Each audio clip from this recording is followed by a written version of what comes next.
intentionally a piece that's going to focus more on the dark side. From a young age, I knew I didn't like guns. They made me an outlier growing up in Mission, Texas, on the Texas-Mexico border. A back-to-school ritual around Labor Day was the white-winged dove hunting season in the brushy fields and farmland along the Rio Grande River. My mother, younger brother Cooper, and I would go with friends down for these social occasions. The rifles boomed, the birds fell, and I hated it all. I didn't mind the killing so much as the noise.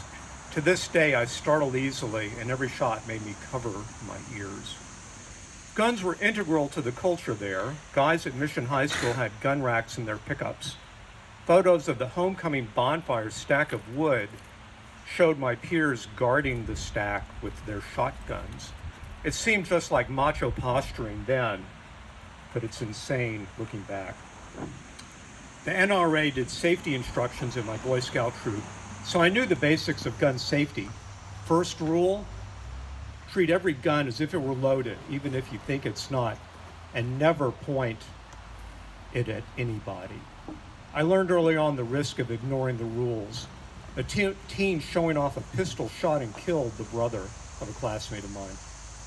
Accidents are one form of gun violence. I felt the pain of another form.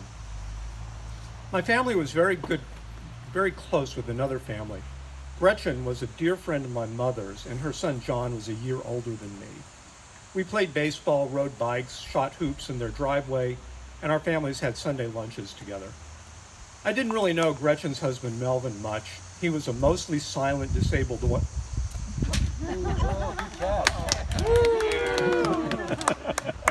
I guess I'm better, hold on.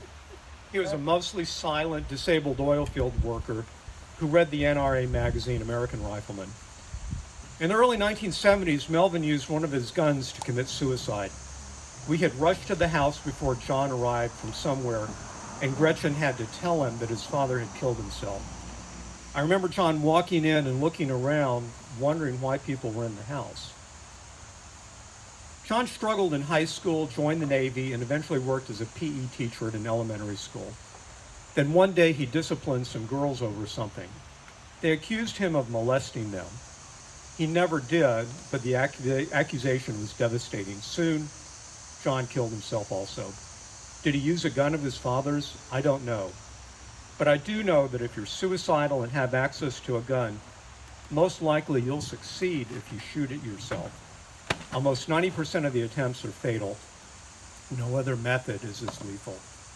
And as we've learned far too often lately, including Uvalde, guns, poor impulse control, and mental health issues are a deadly witch's brew. I'm still aghast at an example of my own gun handling folly.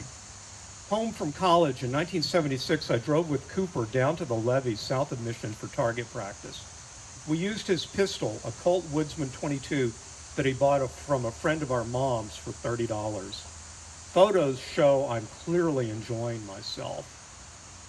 In one, I'm aiming the gun right at Cooper. I cringe to think of that instant when everything could have gone so fatally wrong.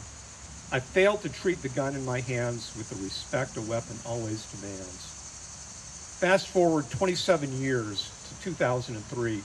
I visit Cooper in Houston. He takes me to a shooting range. I've never been to one. The sound is deafening. Thousands of brassy shell cartridges fill barrels and crunch underfoot. I'm hesitant at first, but I get into the swing of things and shoot at targets with a Glock pistol and then a rifle. Again, more photos. This time, there's no fooling around. Something about the novel action of hefting, aiming, and firing that Glock stirred me.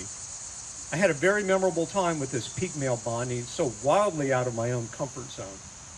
It's worth noting that on that same trip, I bought my first digital camera, a 1 megapixel Vivitar Vivicam. I instantly became a fan of digital photography, and I'm always carrying a camera. Here's one of them. That was my first and only session at a shooting range. None of my gun-savvy friends and family who'd want to take me shooting live within 1,000 miles of here. Anyway, I'd rather hold a digital camera in my hand than a gun. The contrast between the two instruments are startling. Cameras make less noise. You can keep shooting until you get the result you want. You can fix mistakes in editing. It doesn't matter if somebody points a camera back at you, and I'm much better at aiming a camera. I'll take Canons over Glocks any day. And you know, I never wanted to pluck and eat those white wings anyway. Thank you.